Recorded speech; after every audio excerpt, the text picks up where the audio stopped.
All right, so welcome everyone. My name is Elise Laird. I do communications for the Forest Enhancement Society of BC, and we would like to welcome you to the Forest Enhancement Society of BC's funding program information session.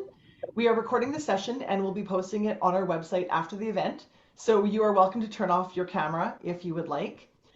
Near the end of today's session, we will have a question and answer time. And this is an opportunity for you to ask questions and have those questions answered by our operations manager and the team at PwC. As we move through the session, please feel free to ask your question in the chat. I will do a couple of prompts in the chat so you know where to ask the question. If we do run out of time or your question requires a very detailed answer, we will note who asked the question and have one of our team get back to you. Now we would like to welcome Steve Kazuki, Executive Director of the Forest Enhancement Society of BC, to provide a few words of welcome. Hi, everybody. I'm Steve Kazuki, Executive Director of the Forest Enhancement Society. I just want to start off by welcoming you and thanking you for all the good work that you're doing. The Forest Enhancement Society, as you're well aware, we're a funding organization. And so while we do a lot of the hard work in the background to get the funds and make them available and create the programs and create alignment with the Ministry of Forests, um, you are the ones who work hard in your local area to think of Get rid of that money programs auction.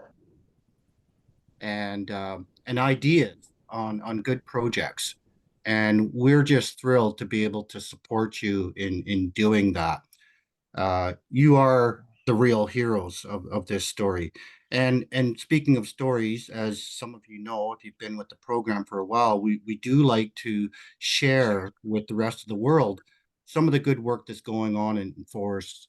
And and many of you have, if you've been around in the forest sector for some time, you know that as a forestry in BC has not done a great job in communicating and sharing and letting the public and others know the good things that are happening. So that's why you will be contacted and tapped from time to time to uh, help us, or we want to help you share your stories with the general public.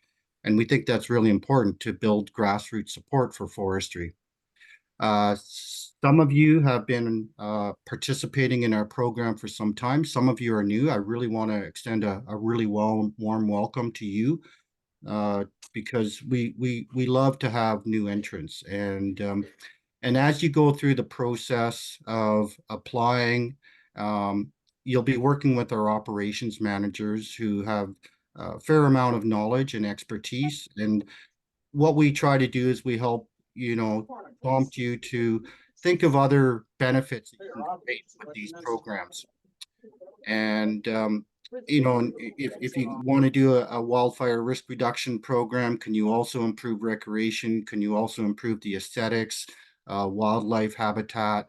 Achieving a whole bunch of things with a single project, which I think is something that we can all be really proud of.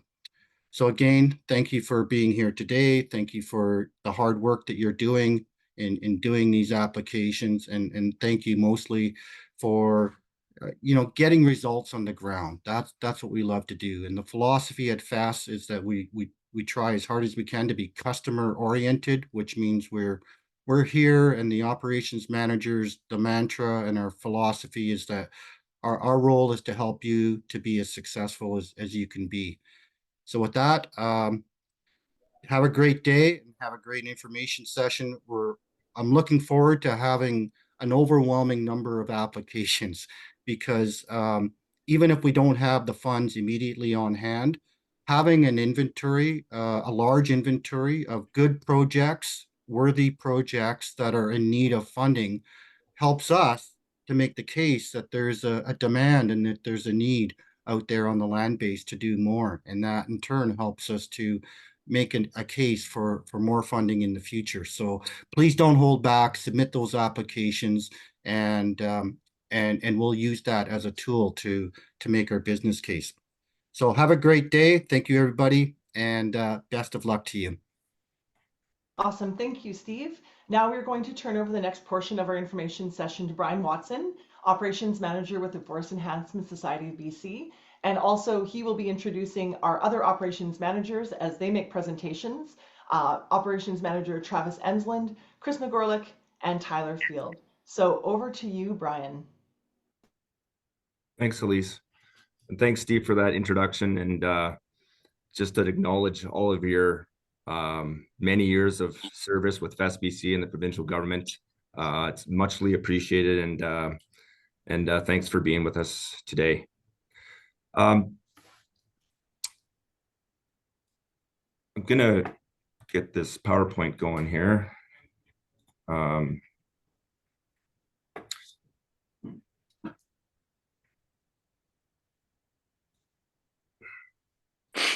Today, my colleagues and I are calling in from across the province. I'd like to acknowledge the following peoples whose traditional lands we are on today: the Secwepemc, the Sunaimuk, the Wikai, the Weewakam, and the Squamish people. Today, my partner Travis and I are calling in on the traditional territory of the Tanaka and the Secwepemc people in the East Kootenays.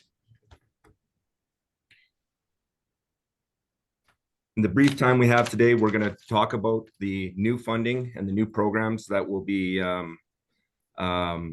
adjudicating applications on in the next two months. PwC is going to weigh in and talk about how to make an application, and then there's time near the end for questions and answers. FESBC has been directed to fund or to spend approximately $20 million over the next 3 years for projects that are on wildfire risk reduction and incremental haul or utilization projects. We're going to have to work with with all the proponents to schedule work and work collaboratively to achieve the goal of spending $20 million each year. In the past, we've had some flexibility to push uncompleted projects forward into the new fiscal years. Now we must spend these funds provided to us in each of the fiscal years. May, and then you build it in October or whatever. That doesn't matter, but give it a good shot. Then this is just ask everyone to mute their microphones. Thank you. So you can find it. So what does this mean for us as partners? Where operations are going to be challenged and schedules will not be met, proponents and FES operations managers will collaborate to develop realistic schedules moving forward.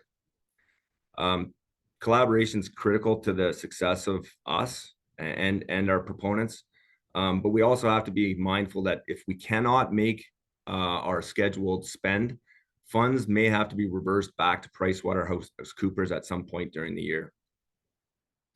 The take-home messages I think for everybody today are that the notice of project approvals for the 25, 26, and 26, 27 years will probably be coming out in September. That'll give everybody a couple months here to make excellent application. The biggest change to the program from what people may be familiar with is, again, the fiscal constraints I just spoke of. We're really looking for people to reach out to the ops manager in their applicable area so that we can assist you in making an application. We are your best salesman, we always say. We need the information so we can help applicants be successful. Senior management who approve the proposals only support good projects that meet our objectives and that are cost effective. So let us help you make an application that reflects that. Approved projects will be managed slightly different at the back end with a focus on treatment unit specific information. We won't go down there today, but we will be asking proponents to provide us with more information when projects are completed so that we can baseline costs for future implementation. There's two streams, like I mentioned, wildfire risk reduction and the utilization of uneconomic fiber. The new intake that we'll be announcing on, or that we'll be putting out on Friday, is for money to be spent in the fiscal years of 25, 26, 26, 27. If you go to the website, the FESBC website after this meeting, you'll see that the guidebooks for those those programs are up and available for your review. And as well as this webinar will be recorded and placed on that website too. I was going to send it over to Travis now, and he'll speak to the eligible applicants in the wildfire risk reduction program. Hello, everyone. Thank you, Brian. Appreciate that. Yeah, I'm going to be going over the wildfire risk reduction stream. So basically, eligible applicants can include almost anyone, as long as you're not a dimensional sawmill. So this includes First Nation bands, First Nation companies, small area-based tenures, including community forests and woodlot licenses, forest tenure holders, fiber suppliers, Ministry of Forests and other provincial agencies and local governments. There's a number of things that applicants are responsible for, specifically providing a complete, accurate, clear, and concise application with enough information for operations managers and senior management to make a funding decision. And I can't stress this enough. Applicants are encouraged to reach out to FESBC operations managers to work through the budgeting, and we're here to help you get to yes, to get you approved. Applicants will need to fill out the cost model in the budget to inform the required funds for the utilization component of their application, and activities in a WRR budget will be used to create milestones, and when successful, applicants create project plans prior to starting work. FESBC senior managers make funding decisions based on recommendations from the FESBC operations managers. The FESBC and PwC staff role, PwC is here to assist applicants to navigate in the FES IMS system. The key selection criteria, number one, areas should be within the wildland urban interface. These areas can be areas identified by the forest districts and regions and by the BC Wildfire Service. First Nations involvement. First Nations involvement is recognized in our scoring model. The overall cost effectiveness, including administrative costs and treatment cost ratio. So in our scoring, this accounts for approximately 30%. So it's significant. FESBC's focus is on completing treatments in the field.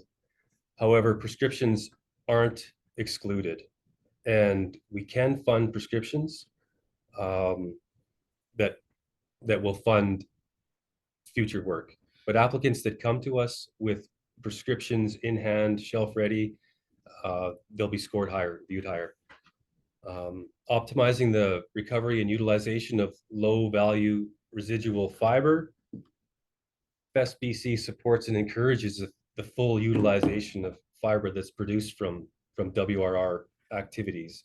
And applicants will need to fill out the cost model in the budget sheet to inform the required funds for the utilization component of their application. And again, contact an ops manager to help you work through this. The timeline of your project delivery priority may be given to projects that can be completed by March 2027. As Brian mentioned, things are fiscally constrained. Proponents should also include a planned schedule of work to help operations managers adjudicate whether a project will align with the goal of meeting our annual fiscal spending targets. So a clear demonstration of experience in delivering FESBC or similar forest management projects, specifically successful contract completion, budgetary performance, and value for money. These are all important selection criteria. Hazard abatement. Hazard abatement is a very contentious issue. Smoke burning or pile burning and creating smoke is always an issue. FESBC will work with proponents to ensure that this work is accounted for correctly in the schedules. So if you can't get it done, please let us know, and we'll work with you to try to figure out a solution for this. Realize that there are a couple of avenues to potentially mitigate this, and those include burning in fair conditions as well as custom venting options. Mastication and chipping is once again an option. I implore you to please look at the Tools for Fuels website. There is a best management practices guideline on there to help guide you in what's acceptable for chipping. Cultural and prescribed burning is also a tool. Again, this practice is currently being developed in conjunction with the BC Wildfire Service and the land manager, but again, talk to us and we can help you out. FESBC has been mandated to utilize fiber from the WRR projects that we approve, and wherever logistical and economic cases present themselves. And with that, I will turn it over now to Chris McGorlick.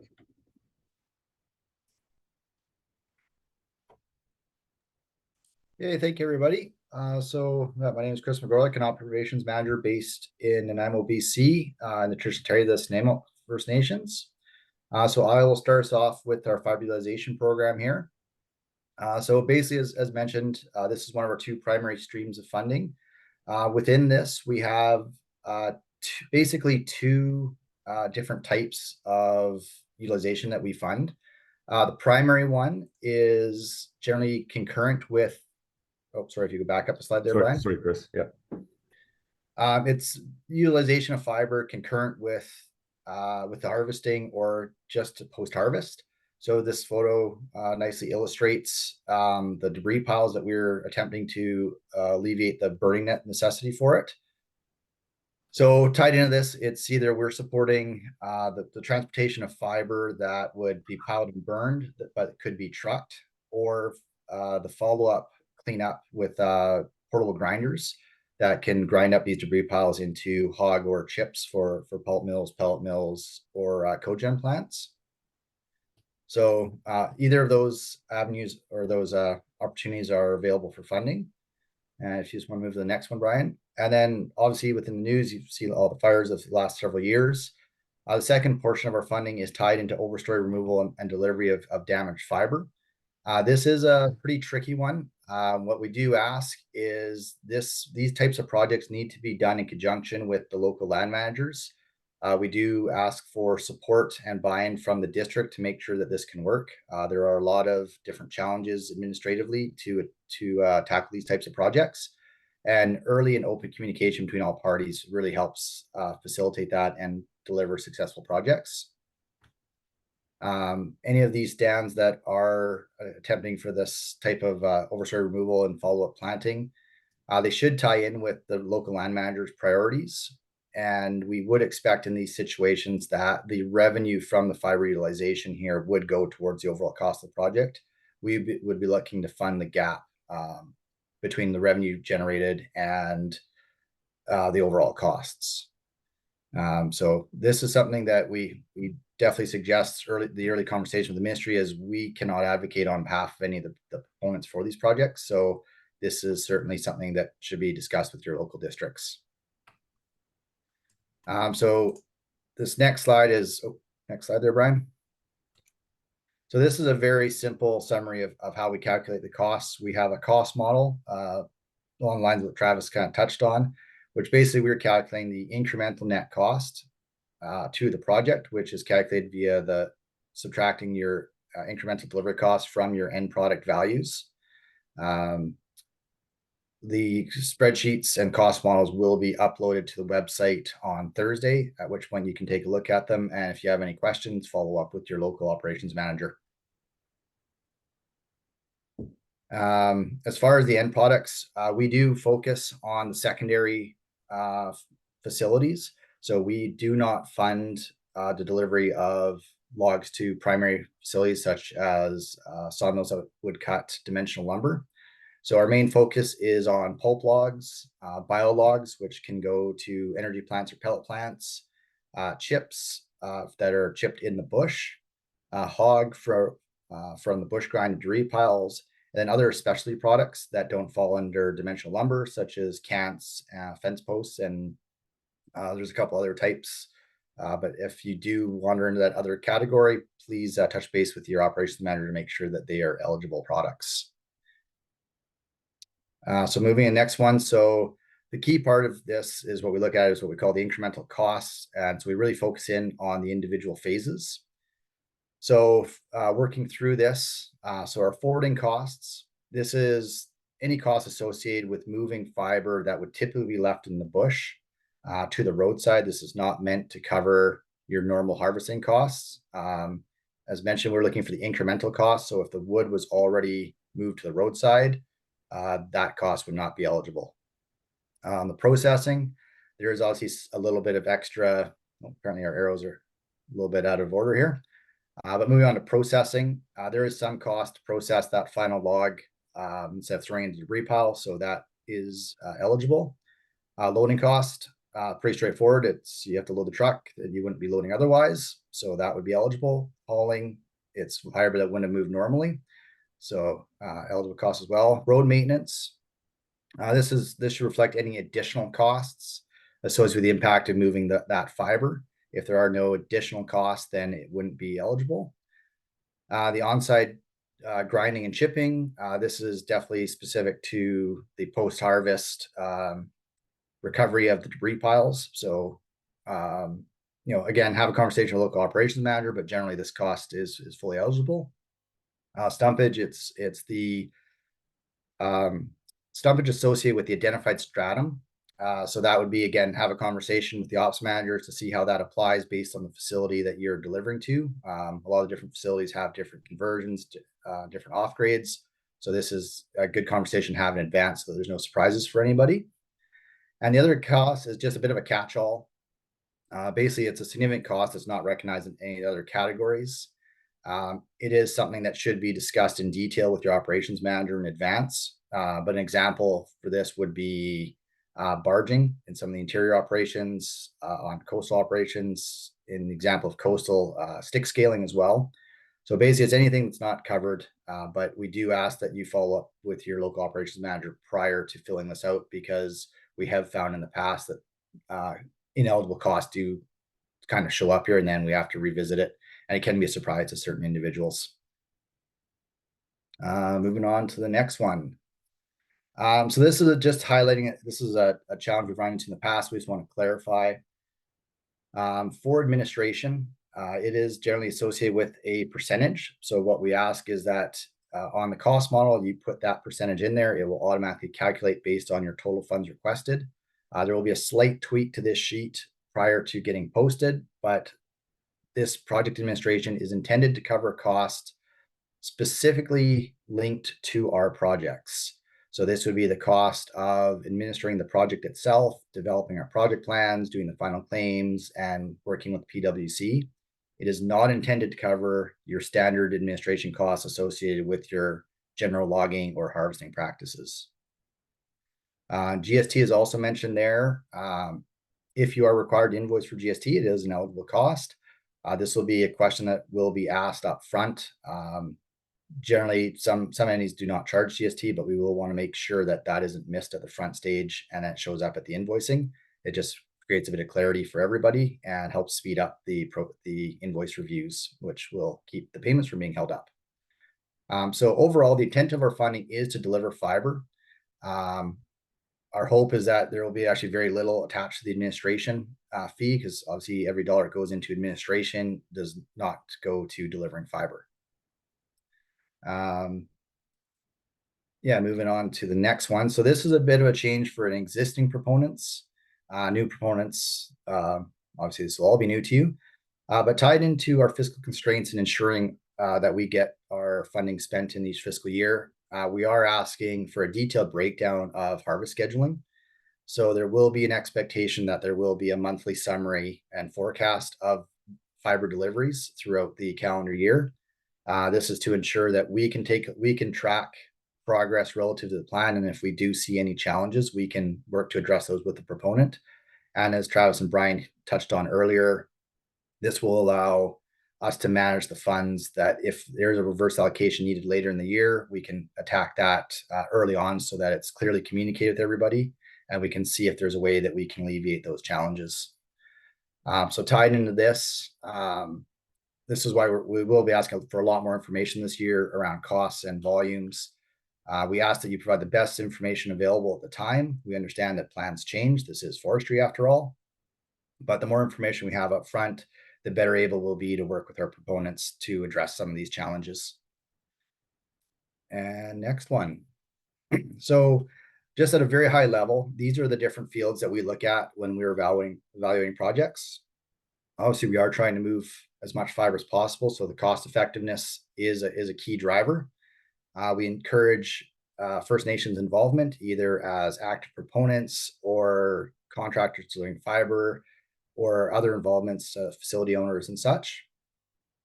High on our list of priorities is utilizing uneconomic fiber from fire insect damage stands. Obviously, as I touched on earlier, it's in the news a lot about all this fiber tied into the fires over the past 6-7 years. So any way that we can assist in moving that is high on our priority list. We are looking where possible for innovative end products or methods or equipments. Part of our funding is intended as seed money to try and foster some innovation and some alternatives within our industry. We are obviously projects are prioritized based on delivering by March 2027. That is when our funding ends, but we are, as we will keep repeating, fiscally constrained. So we will be looking for feasible projects that have timelines that line up with our fiscal year ends. There will be a preference for suppliers who deliver the fiber versus the end users. Both are eligible, but we do like to try and support the groups that are moving the fiber where possible. A big one is a quality application and the adherence to our application requirements. The more work we have to do to dig into these projects and get the data that we're required to make our assessments obviously slows down our process. And we essentially want to see groups that are willing to put the time into the applications that will give us the assurance that they understand the process and that they can deliver on the project. And we tie that into the quality of the initial application. And Travis touched on this for the WRR projects, but previous experience delivering either FEST funded projects or something along the same lines is definitely an asset. Some of these projects will certainly there are certainly some challenges to delivering them. So we get some confidence that people have delivered these types of products before. The fiscal timelines is really going to reinforce this one. So okay, I think I'll pass this next one off to Tyler Field, our other operations manager, and take it away, Tyler. Yeah, good morning, everyone. I'm Tyler. I'm one of the new ops managers. I'm looking after the coast and Okanagan, Shuswap areas. So contact me if you're in those areas. Just to summarize a couple things, I just want to reiterate that we highly recommend or suggest that everyone reads the new guides that are posted and reach out to an ops manager before just submitting a proposal in the new intake, just so there aren't any issues and we're aligned. And I think it's mentioned a few times what are fiscally constrained. That's the reason why, as Chris mentioned, we're asking for a bit more detail on the scheduling and by month, so we can watch the deliveries compared to forecast and then have informed discussions if things aren't meeting forecast. Also note in there that proposals that if you can submit proposals or discussions with your operations manager. If we want you to submit proposals that your full proposal, what you're asking, but if it's a scalable, if we can scale it back, if we have the funds to support half or part of your project, if the proposal is scalable, then we might be able to fund a part of the proposal, and then maybe if there's additional funds later in the year, we can fill up the initial proposal. And then lastly, like it was discussed, we're going to be, as soon as proposals are submitted, we're going to start looking at them. In August, we will look at a little more detail and do a full review starting in August, with hope to get back to proponents in September with the initial awarding of funds. So we'll notify applicants, will be notified verbally, and then yes or no, and then successful applicants will receive approval in writing. And then we'll be asked to attend a pre-work meeting with the managers from FES and PricewaterhouseCoopers. I believe that's all we had. We're going to hand it over to Price Waterhouse to introduce themselves and their role in the funding intake.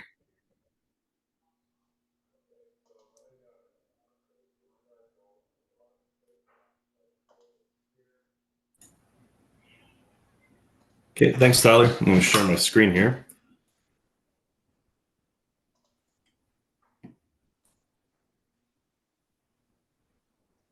Okay, everybody should see the FESIMS landing page now. Thumbs up. Thank you. Okay, yeah, thanks. Thanks to everyone for joining us today. My name is Zino Ramadani. I'm part of the PwC team that administers FESBC. Also joined by all my colleagues in Vancouver. We're just going to talk about the funding, the application portal, how to access it, and some of the best practices around it. So there's a couple of ways to get in here. If you go on the FESBC website, under the funding opportunities, if you scroll down, you'll see that there's a how to apply. And if you click that button, it'll actually take you straight to the page. If you have the old link, it'll work. It'll just redirect you to the new link. But if you just want to get there directly, the link is grant-manager.com/FESIMS. So once you get here, this is the landing page. I'm using Microsoft Edge right now, the browser. You can use Google Chrome as well. You can also use Safari and stuff. Just please make sure that your web browsers are all up to date. That ensures that you're traversing this smoothly. On the landing page, we have useful websites here and also additional information for you to look at. And I'm actually going to log in. So the first time you're logging in here, you'll be asked to register. I already have an account. I'm using one of my personal accounts. So I'm going to sign in with that one. When you sign in, you'll be asked to do an MFA. So that's just a security measure. So that we verify that you actually have access to the email address. If you're working for for a contractor or whoever, we do recommend the best practice is to use your employer email address. That's generally best practice. We prefer that. We know that's not always possible for everybody, but that's ideally what you're doing. The MFA code, it should take only a minute to get to you whenever we do a demonstration or a webinar. It seems to take extra long, but yeah, you should get a code in your email. I'm just waiting for mine right now. When we get it, we'll verify it, and there it is. That wasn't so bad. So I'm just going to enter my code and then sign in.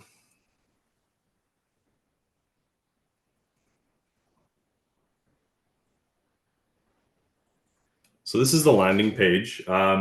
Just a real quick overview. When you do register for the first time, you'll be asked to put your organization name and stuff like that. So it'll look a little bit different. For those who are returning, you know the drill. Just sign in, verify, and you're in. Some of our applicants are returning, so you'll see some active applications and potentially some milestones that you have here. This is I tried to keep this as clean as possible for the demo. So right now, I'm a proponent. That's the default role. I'm in here. I see that there are 2 active opportunities to make submissions. So that's this card right here on the top left-hand side. On the far left-hand side, you'll find additional information here, which you would have seen on the before we logged in as well. So there's useful websites here and program materials. Anytime that you select anything to download, if you're unsure where it went, it'll say like download successful. If say you didn't see that, and if you're unsure where it went, just check your downloads folder in your web browser. That's where everything goes from the portal when you download it. You'll also find a template folder This is extremely important. You'll find a bunch of documents that we need, including things that we need to attach to the FP. Download them beforehand, fill them out, name them something appropriate, give the FES guys, complete information on all your documents. This will ensure that, the application is successful to get through. There's also some resources. The knowledge base, I think, is currently empty, but there will be like how-to videos in here soon. And the tender advertisements you'll find down below here. So that's kind of this left-hand pane for you to navigate. To get started, say, for example, you're interested in starting the 23-25 fiber utilization, just click there. You'll see this screen. If you're a repeat applicant, you might see some other applications in there that you submitted or were assigned to. Just click create new application. This will take you to this application stage overview page, and it just shows you the two stages in the application process. The first one being the full proposal. That'll go to you'll complete that. That'll go to FESBC. FESBC will make the decision. And after that, after you've received official notification from FES that your funding is approved, you'll get to chat with PwC, and we'll create an investment schedule for you for the allocated amount, and you'll be able to create your project plan. So when you get to this stage here, just click continue, and it just gives you an outline of what the sections are called, but you just hit start FP. Terms and conditions, review them here and hit accept. So this is where you select your organization, name your title something meaningful, and then select your primary purpose. In this case, we'll do stand rehab. Hit next. And then you're greeted with the application form. The application form is just it just follows kind of a top to bottom flow.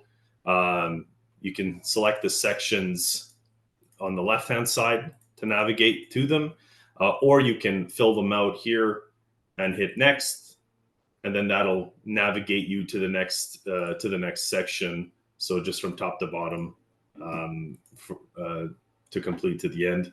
The review button here. So once you've filled everything out, you'll see that things with a red asterisk are a must fill out. So please fill those out accordingly. At anything that doesn't have a red asterisk is not mandatory. So in that case, you don't need to fill that out. Additionally, the review button here, if you press it, it'll highlight everything in red for you where you have like outstanding items to complete. So, please use it to check your work essentially, to see if you've got any sections that are outstanding. Save as draft often. If you walk away from your machine for more than 15 minutes, you will be kicked out of the system. It's just a security feature. I know that we've had recipients complain about it in the past, but just save your work often. It will auto save before it kicks you out, but I recommend, just as a best practice, just keep hitting that save as draft button every time you complete a section. That'll ensure that you're not losing any information. Once you've completed this and you review it, you'll be able to submit it. I'm not going to run through the whole thing, but you'll be able to just hit submit. If you sign out and you come back at a later date, you'll see that your application is now listed here. So, I called it my project, a very meaningful name. But, you can see it there. It says that it's in draft. So if you want to go back to it and kind of, where you left off, the card's changed now. You can see it's like a solid black outline. That means that's the stage you're on. If you click it, there you go. You've got your project there, and it should just been where you left off for you. So now, once you've submitted that and it's been approved, you were successful. Great news. PwC will create an investment schedule for you. So I actually created an investment schedule in advance just so I could show you folks what that looks like. The investment schedule will appear in your application. So you'll be able to see, oh, look, great. We have an investment schedule now. If you click it, expand the details, it'll have some information for you. This is all just kind of made up. You know, available funds, $0 because I didn't assign any dollars to this, but you'll have your investment manager here, which is in this case, Dan Natter is one of our folks on our team. Many of you know him. To create your project plan, you just press this button right there, create a project plan. And it'll do kind of the same thing. We'll give you a stage outline, and then you just start your project plan and hit accept. So, and then, you know, maybe say this is some drainage, name, very meaningful, stand rehab, hit next. So the way that the FP is different from the project plan is different from the FP because they do look very similar. The project plan is reviewed by PwC. It's a very similar process, top to bottom, follow it, you know, top to bottom, keep hitting next. The things in red asterisks are mandatory. Please answer them. You know, provide as much information as you can. PwC will review your project plan against the approved, what FESBC would have approved at the FP stage. A key component of the project plan, though, are the milestones. Inside of the template folder, you'll actually find a milestone naming convention. Please download it and open it up. If you have a WRR project, there are WRR milestones that we'd like you to use the nomenclature of. So when you are creating your project plan milestones, you're using that language in your milestones. So I'm gonna go back into my project plan. So if I go to the project financial plan, this is where you'll create your milestones. The milestones they're two things. They're the progressive steps that you're gonna take to complete the project, and also they are the payment cadence. So you know, sometimes you might want more payments for cash flow purposes. So create more milestones as needed. Other times you might only want one. Maybe you want two. It just depends. We kind of leave it to the discretion of the recipients to kind of determine what works best for you. But this is where you'd make your milestone name. So maybe we say M1 and we say planning, select your start date, your end date. When you're anticipating you'll start, when you're anticipating you'll end, give us a description. And then in the milestone outputs, in the naming conventions, there'll be mandatory output categories. So for example, if this is planning, maybe you're doing a survey area and you're going to survey 100 hectares. And then you'll add your, how much it's going to cost and hit save. And then when you hit save, you'll get an error if you didn't select something. So then you'll create your milestones. So create your milestones and follow all the questions here that are going to be slightly different from what you did at the FP. And when you're ready, same way, hit review and then hit submit. If you have any issues with your project plan, please contact your investment manager. We're here to help you get through that. And I think that summarizes navigating the FP and the project plan, including just some basic site navigation for you. Great, thanks, Nino. So we are going to move now on to questions. If you did not get a chance to ask a question or to put it into the chat, you can do so now. I am just going to scroll through our questions. I had one that was directly sent to me.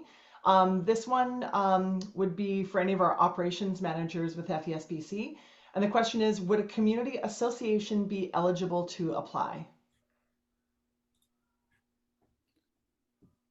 I can take that, Elise. Great, thanks, Brian. If it's I'm assuming it's a non-profit society, then yes, we would entertain an application from a community association. It has to be registered with the as a non-profit legally. Hillary, you had asked that question. Does that, maybe if you could come off mute and just specify if that answered the question for you? Yes, thanks. It does. We are a registered a community association. I think there's another process to get to be a nonprofit as well, right? It's not just automatic when you're a registered society. So we could work with our local band here, our local band to get it going. Okay. And would they then be the ones to apply rather than us? Well, They would be, assuming they're an eligible applicant too. You would go to the guide and see Okay. if both parties are eligible, and then a phone call to a manager would probably be your next best step, and then we could sort of just discuss what's the best actions to take so that you can be successful. Okay. There's a lot more to it than just the application. It's the management of the project, it's the receiving of funds, et cetera, et cetera. So it's definitely worth a call to your local manager. Okay. And I think that would be Tyler from the sound of what he introduced himself. So Yep. do I just find his information on the website, or how does that work? It will be on the website, and we're just going to try and flash up a list of the districts where each one of the managers is responsible for. So I'm going to Okay. share my screen here in a sec, Heather, and you'll be able to see that. Okay. Thanks, Hillary. Hillary, sorry, Hillary. That's okay. No problem. Thanks, Okay. thanks for the answer. You betcha. All right, thanks, Hillary. Brian, are you going to do that now or at the end, showing the districts? I'm going to share right now, I think. Thanks. Okay, perfect.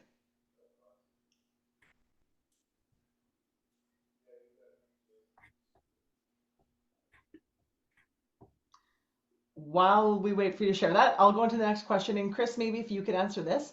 The question was, is the development and testing of new fire suppression technology within the scope of this funding program? I know you answered it in the chat, but I thought you might want to share that as well. Yeah, you bet.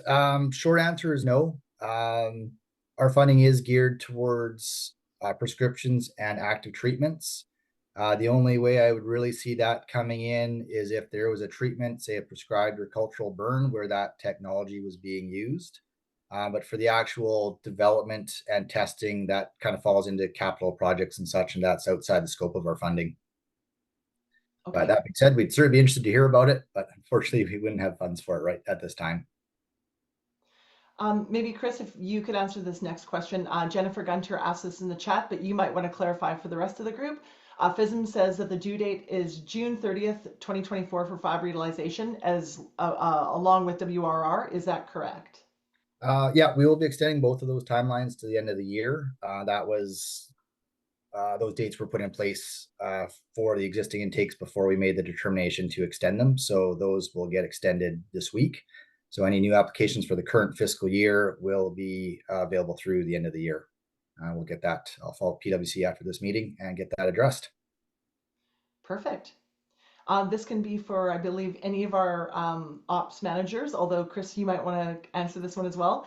The question came from Christopher. Hi, is the program open to third-party funding sources? He clarified funding from private organizations with alignment on fiber recovery for activities like biochar production and carbon removal offsetting. We'd be interested in funding a pilot program within the system you have.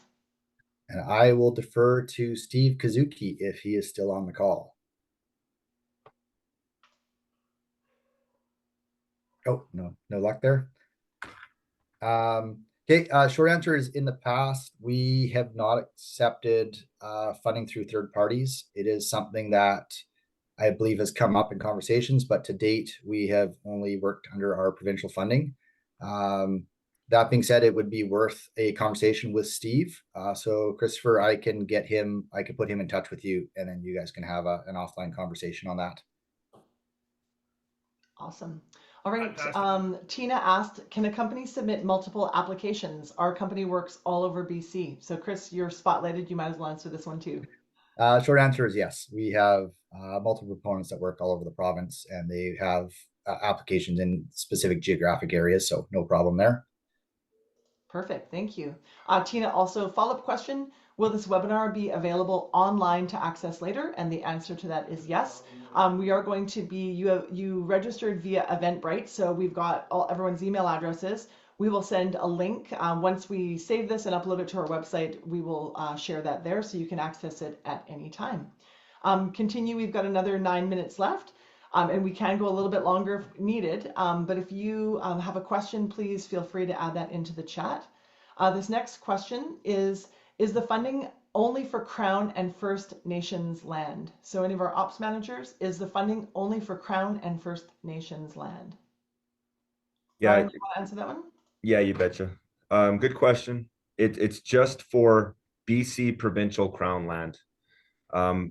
we've got limitations on going to federal land. So not within First Nations communities, but in provincial crown land adjacent to is eligible. Follow-up question not for private land. No, not for private land, sorry. I would try the IAF if you're a rancher, or maybe your other local funders such as Columbia Basin Trust or Fraser Basin Council. I don't think they are doing private land, but I think everyone's got their minds on it to a certain extent. And what does IAF stand for, Brian? Oh, it's the agricultural funding pot. Sorry about that. No, it's all good. Acronyms. Next question for any of our ops managers is, what is the maximum funding request per application? Oh, there's no maximum, but keep in mind we'll have about $13 million for WRR next fiscal year, and we are anticipating to be overprescribed, i.e., the applications will exceed the amount of money we have. So we're looking for good, solid applications, and if you happen to have one that is excessive or has a big budget, then we may work with you to scale it over 2 years, or just determine if there's another way to implement it. So there's no limit, but I just put the caveat on it. Best to reach out to an operations manager, Brian? You betcha, 100%. Perfect. Next question is, equipment required for a treatment an eligible expense? Who wants to answer that one from our ops managers? No, it's not eligible. So our funding is geared, as I mentioned before, to prescriptions and the actual treatments. Equipment would fall in the category of a capital expense, which isn't an eligible expense for us. All right. Next question.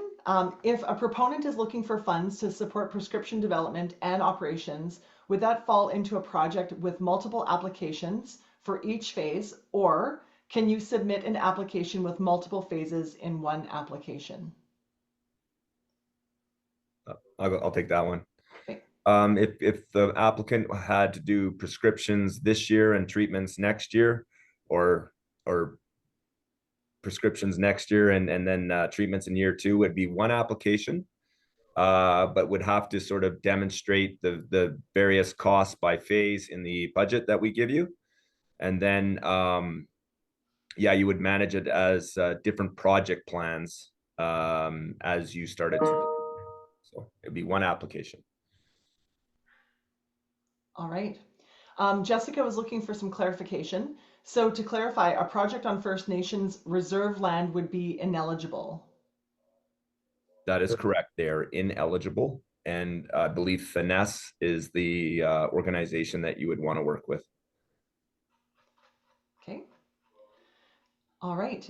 We've got a few more questions and we've got a few more minutes, so please put those into the chat if you have any additional questions. Tina asked, for funding available annually, 20 million is for fibre and 13 million is for WRR? No, sorry, clarify that. For this year, our budget for incremental haul or low value fiber is approximately $15 million and $4 million for wildfire risk reduction. In the final 2 years of our funding program, it is reversed. So it would be $6 million for fiber utilization in each of the last 2 years, with approximately 12.5 million for wildfire risk reduction projects, equaling approximately $20 million minus some administration costs at our end. All right, a couple more questions here. Hi, would funding be available for pruning to lift the ladder fuels on a woodlot where the area has already been spaced by selection harvesting over the last 40 years, 2 passes completed? The area has been surveyed for free growing and is considered free growing.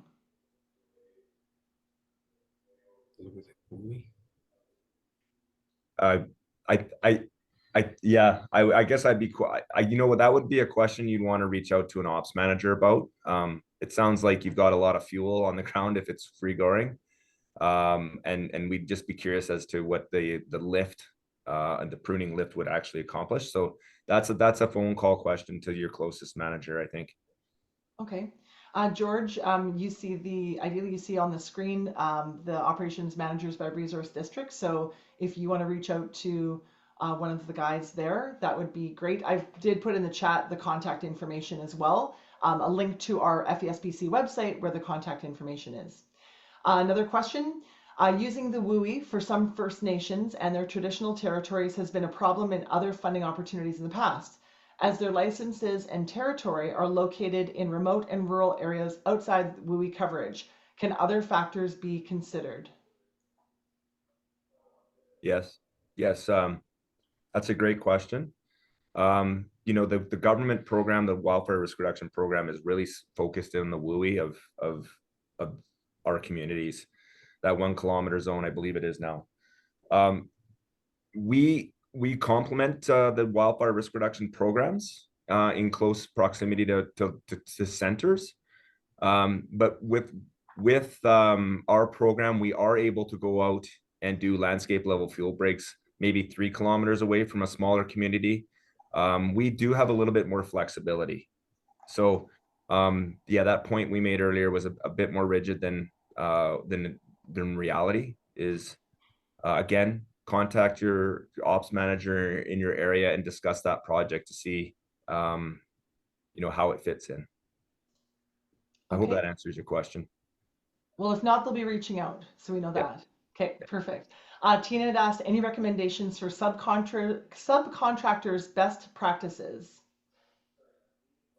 Here's a summary from the website procore.com. Do you mean obtaining a subcontractor or just the actual physical work? Tina, could you just unmute and ask? Hello, I'm Tina. I just wanted to know if we had to use a subcontractor, how would we do that within the application? Any recommendation there?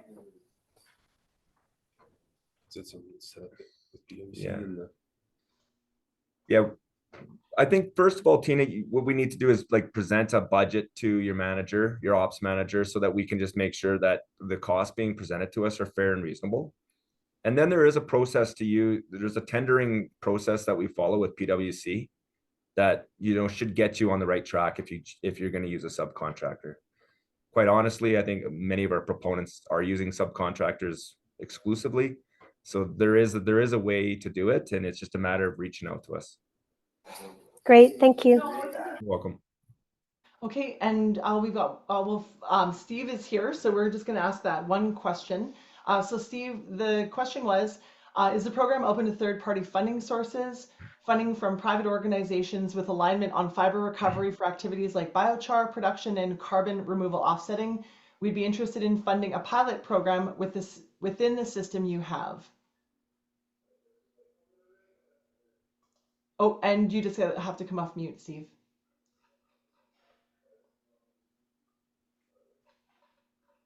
You're on mute, boss. Oh, Steve, you're still on mute. Sorry. I can try to unmute you here. Hello. Yes. Perfect. Sorry. All good. Yeah, absolutely. We have quite a number of examples where you can stack funding, ladder it. Not a program or not a problem.